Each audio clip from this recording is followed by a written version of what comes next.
안녕하세요 여러분, 오랜만이죠.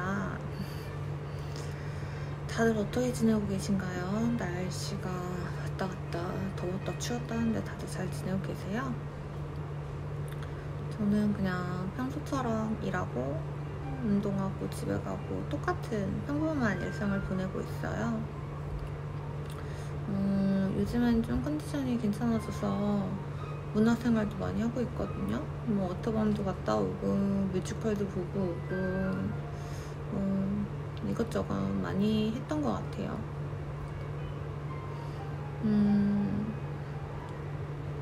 병 치료를 한지 벌써, 그러니까 수술을 한지 작년 10월이네요.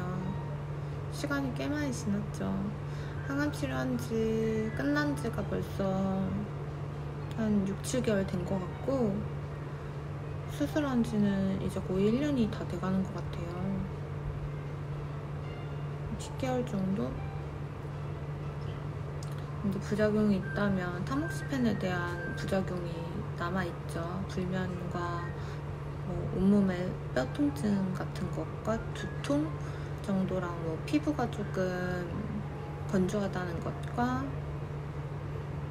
좀 감정 기복이 오르락내리락 한다는 거, 너무 덥다는 거, 체온 조절 좀 안 된다는 거, 손발 저림 증상, 뭐 이런 기본적인 것들의 증상이 저도 찾아왔어요. 그런 나날들을 그냥 받아들이고 일상생활에서 좀 벗어나려고, 그런 불편도에서 벗어나려고 노력하고 있고요. 뭐 노력하는 방법은 움직이는 수밖에 없는 것 같아요. 뭐 운동을 하던가,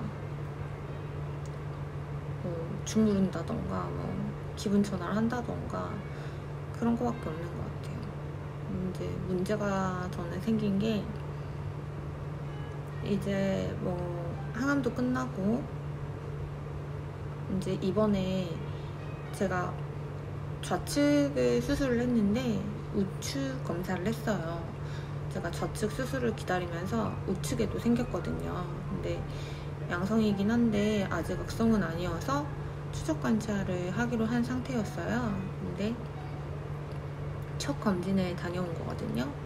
종양 상태도 좋고 괜찮다고 해서 다시 이제 6개월 뒤로 또 추적 검사가 잡혔어요. 3개월 뒤로 잡혔는데, 진짜 어제는 잠도 안 오고 심란하고 막 그런 거예요. 근데 이 공포감이 어느 정도냐면, 아무것도 할 수가 없는 불안감? 그러니까 내가 태어나서 처음 느껴보는 그런 공포감이었어요. 그래서 전문의가 필요하다라는 판단을 했고, 전문의를 만나야겠다는 생각을 했어요. 그래서 예약을 한 3주 전에 해가지고 이제 유명하다는 정신의원의 의학과에 다녀왔습니다. 다녀와서 우울증과 공황장애 판단을 받았어요. 좀 충격적이었어요. 제가 진짜 평소에 암 걸리고도 온 적이 거의 없고, 정말 너무 밝게 지내거든요.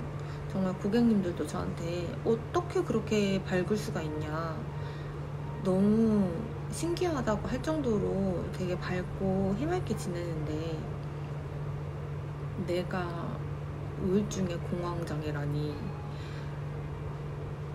의사 선생님이 저한테 묻더라고요. 어떻게 오시게 되셨어요? 여기에 왜 오셨어요? 하는데, 그 질문을 받는 순간 눈물이 엄청 나는 거예요. 무슨 말을 해야 될지 모르겠는데 눈물이 막 나더라고요. 아무 말도 못하고 진짜 한 10분? 15분 정도 온 것 같아요. 그렇게 제가 평소에도 잘 안 울지만 모르는 사람 앞에서 그렇게 정말 제 속내를 다 비춰가면서 울어본 적이 없었던 것 같아요. 정말 막 그 단전부터 터져 나오는 그 서름 같은 것들이, 맺힌 것들이 막 쏟아져 나오더라고요. 그래서 너무 불안하고 무섭고, 이런 절망적인 감정들이 24시간 드는 게 아니라 순간순간 들 때가 있다. 나의 하루에서 문득문득 그런 순간이 찾아오는 순간이 있는데, 그 순간을 어떻게 대처를 해야 될지 모르겠다. 이런 감정을 느껴본 적이 처음이고, 그 감정이 물밀듯이 밀려 들어올 때면은 나는 주체하기가 너무 힘들다. 그래서 대처를 어떻게 해야 되는지 모르겠어서 전문의가 필요하다고 판단을 했고, 그래서 전문의를 만나러 왔다 라고 이제 차근차근 이야기를 했죠. 그러니까 어떻게 보면 정말 거기에 가서도 필요한 이야기만 한 거예요. 그러니까 내가 정말 내 깊은 곳에 가지고 있는, 누군가에게 하고 싶었던 이야기는 하지 않았던 것 같아요. 하지 않고 정말 필요에 의한 이야기만 의사 선생님한테 이야기를 했어요. 1시간 반을 이미 신체 검사랑 기계로 꽂아서 하는 신체 검사랑 그 테스트하는 용지 있거든요. 그 용지를 1시간 반을 이미 테스트를 하고 의사를 만난 거기 때문에 의사 선생님은 더 묻지도 따지지도 않더라고요. 그러니까 저한테 그냥 얘기하고 싶은 만큼만 해. 네가 말하고 싶은 만큼만 해. 거기까지야. 그러니까 나는 기다려줄게. 이런 입장이지. 더 얘기해봐. 얘기해야 할 수밖에 없어. 이런 입장은 아니었어요. 그냥 들어주고 힘드셨겠어요. 아, 그렇구나. 그냥 이 정도.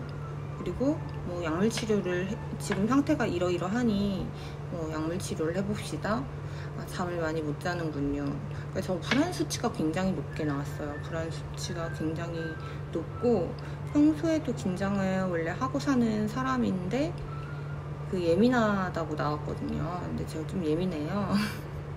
그래서 원래도 예민한 사람인데 지금 극도로 예민한 상태여가지고 그 불안 수치가 엄청나다고 하더라고요. 그래서 일반 사람이 스트레스를 견뎌낼 수 있는 한계에 도달한 수치가 있는데, 그 수치를 저는 지금 뛰어넘은 상태라고 하더라고요. 그래서 일은 당연히 쉬고 계시죠? 라고 이야기하는 거예요. 그래서 저는 일을 하고 있습니다. 저는 항암할 때도 일을 하고 있었고, 일을 해야 내가 위로를 받고 나의 존재감을 확인하고 더 나아질 수 있는 것 같아서 저는 이 일을 쉴 수는 없을 것 같습니다 라고 했더니 의사 선생님이 약간 갸우뚱하면서 어떻게 일을 하죠? 라고 얘기를 하더라고요. 그래서 처음에는 그 말이 무슨 뜻인지 몰랐어요. 근데 제가 공황장애가 있더라고요. 그래서 일을 하기가 버거운 상태일 텐데 어떻게 이 일을 견뎌내고 있는 거냐고 물으시는 거더라고요. 그래서 또 한 번 거기서 뭐로 맞은 듯한 그런 쇼크를 받았어요. 아, 이래서 내가 그랬던 거구나. 막 이런 거. 그러니까 원래도 낯을 가리긴 하지만 신규 손님들이나 좀 몇 번 많이 대면하지 않은 분들이 왔을 때는 좀 유난히 많이 벅차고 좀 힘들고 그랬었거든요. 내색은 안 한다고 안 했는데 느껴졌을지도 모르겠어요. 근데 그런 것들이 제가 지금 병을 앓고 있어서 그런 거였더라고요. 그리고 우울증 증상도 지금 심각한 정도라고 이야기해 주셨어요. 그래서 그렇구나 라고 이야기는 했는데 뭔가 약간 나는 이해가 되지 않는데 약간 이런 느낌이기도 했어요. 평소에 너무 아무렇지도 않거든요. 물론 그런 순간이 찾아왔을 때는 굉장히 심해요. 이해가 돼요. 그런 판정이 나왔다는 게.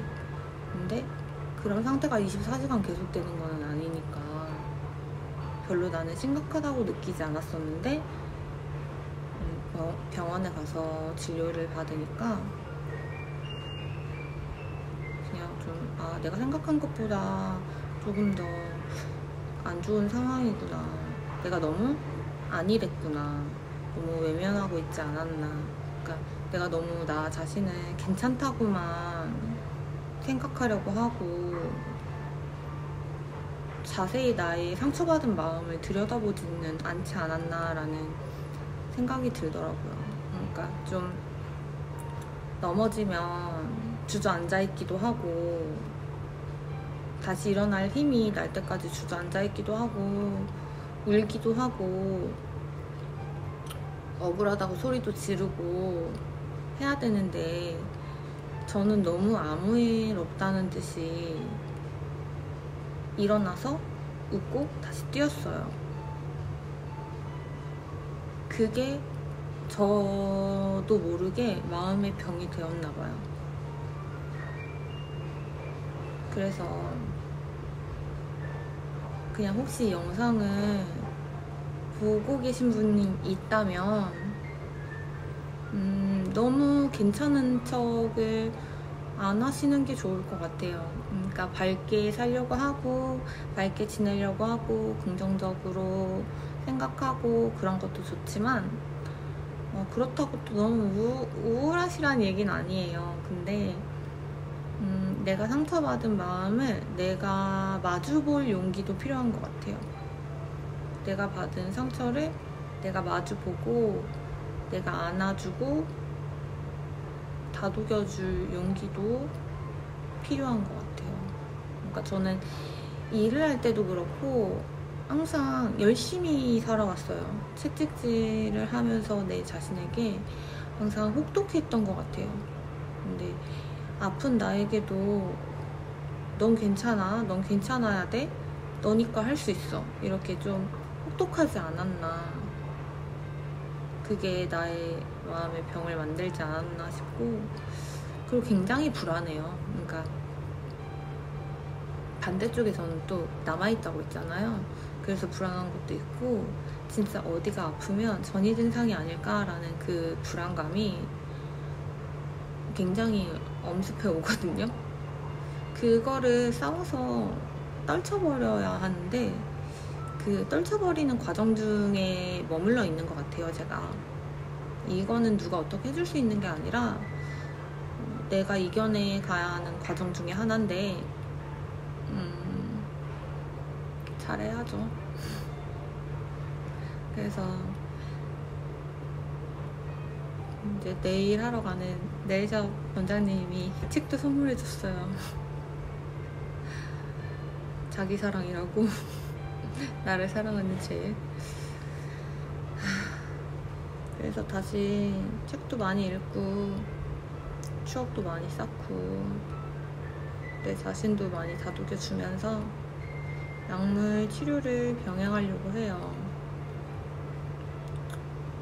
사실 약을 먹는다는 게 두려워서 먹고 싶지 않았거든요. 근데 나중에 더 심해지면 고치기 더 힘들어지니까 지금 의사 선생님 권유대로 약간 어느 정도의 치료를 시작하는 게 좋을 것 같긴 해요. 그래서 지금은 약을 복용하고 일주일에 한 번씩 의사 선생님을 만나는 치료를 시작했습니다.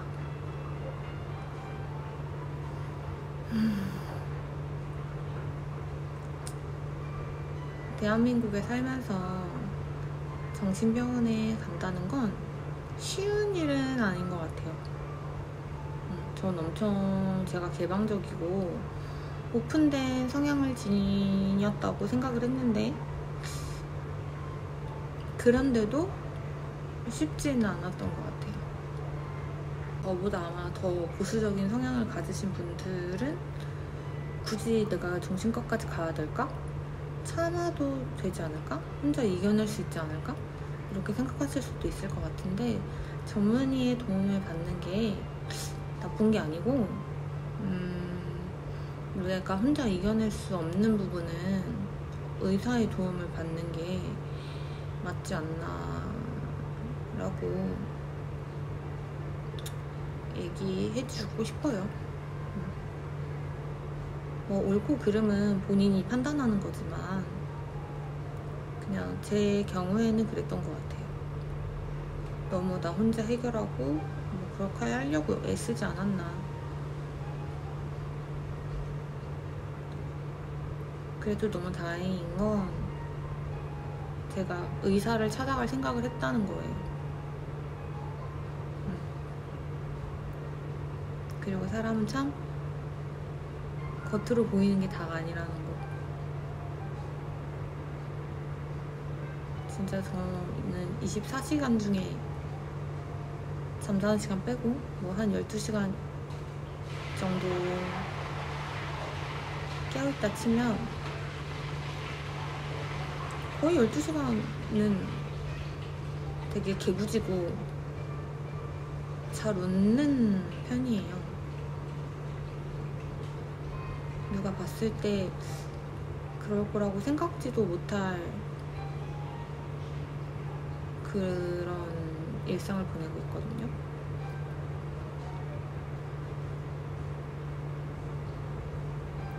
근데 이 소통이라는 게 참 중요한 것 같아요.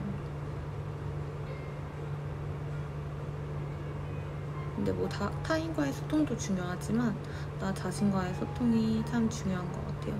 그리고 나를 있는 그대로 받아들이는 거, 나를 위로해주는 거, 나를 사랑해주는 게 참 중요하다는 생각이 듭니다.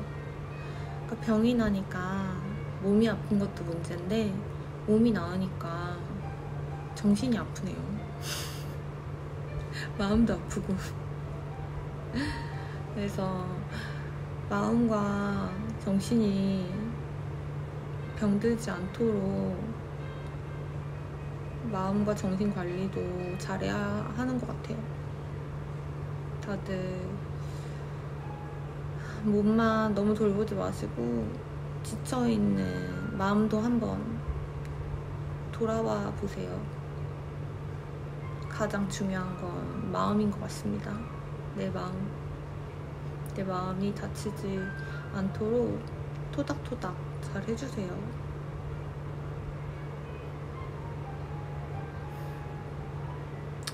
어떻게 얘기하다 보니까 너무 무거워졌는데 전 괜찮아요.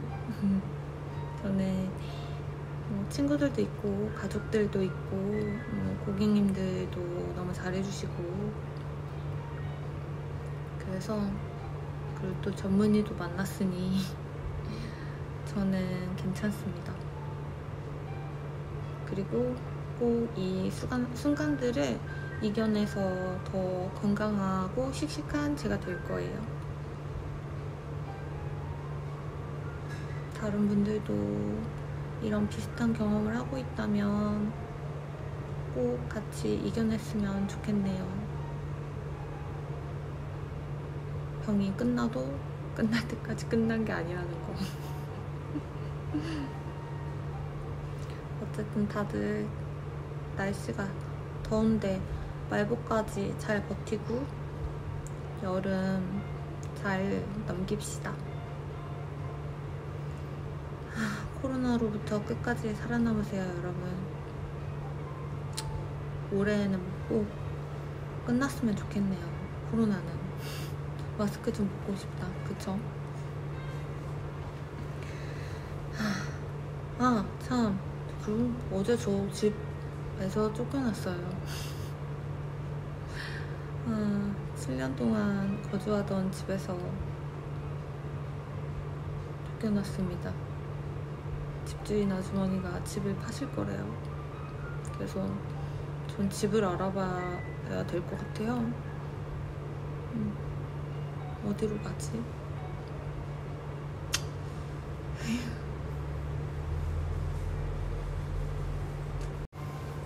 어디든 저 살 곳 하나는 있겠죠? 그럼 전 이만 부동산에 가봐야 돼가지고 오늘은 여기까지 떠들어 보겠습니다.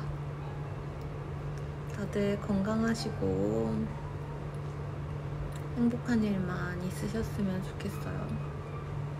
다들 빠른 쾌유 하시길 바랄게요. 건강하세요. 안녕.